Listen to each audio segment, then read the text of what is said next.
one of the main issues we have in this case, Judge, is the investigation is, I mean, there's incorrect information. I mean, people won't know what, you got one person telling another person absolutely false information. My client was not residing at 7050 Old State Road when this heinous incident happened. If the state would look into the records of what the court across the hall has been doing, there's about a 3-month period that my client's been out of that home based on a order of DSS in order to potentially get visitation rights of a child. In a nutshell, Judge, a minor child born of Crystal Hutto came back and tested positive for some drugs several months prior to the unfortunate incident in July of this year. When that child tested positive, that child was placed in protective custody, and an investigation was launched by DSS.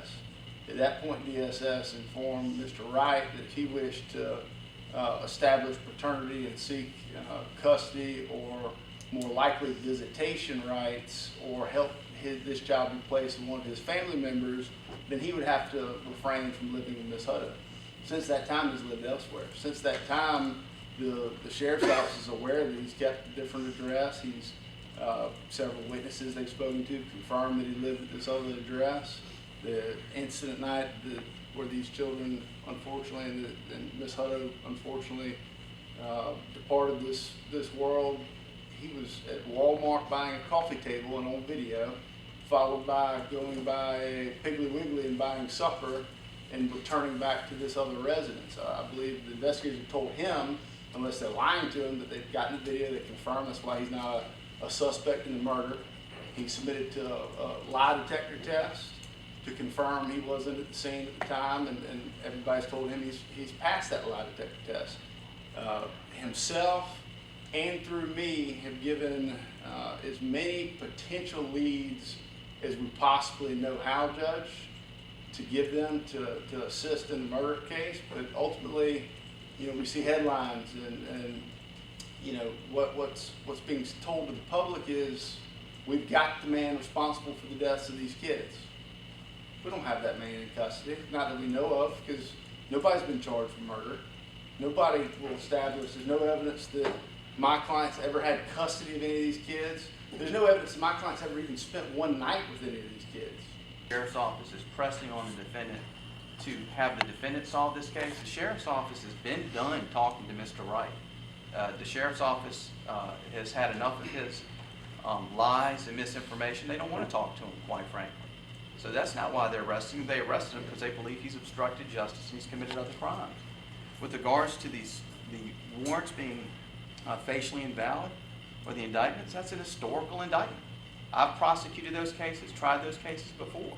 There's nothing unusual with that whatsoever. We believe we will prove that the defendant has sold drugs from January 1st through the deaths of these children, even after their deaths.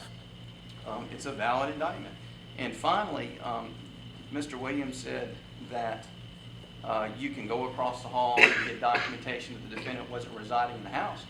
You can go across the hall or talk to the sheriff's office and find out he was at the house. Just hours before the murder, he received court documents at that house for Crystal Hutto. Hours before the murder, the defendant himself admits that he was selling vehicles or a vehicle at that residence, and he was at that residence. And hours before their murder, we believe we can prove, and will prove, that the defendant was selling crack cocaine from that house. Thank you.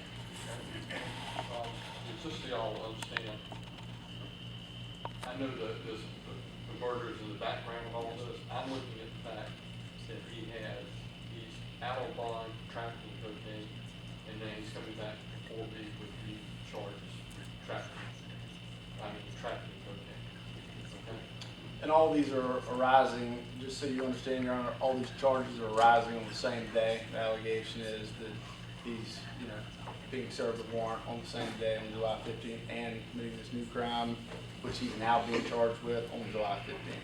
So I understand your position is correct. What I'm going to do is, I believe he's a danger to the community. I gotten,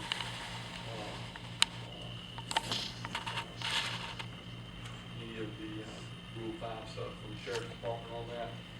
Once you obtain information like that, if you want to ask the court to review this, I'll be happy to do that. Okay? Sure, Your Honor. Thank you. Thank you, Your Honor. Thank you.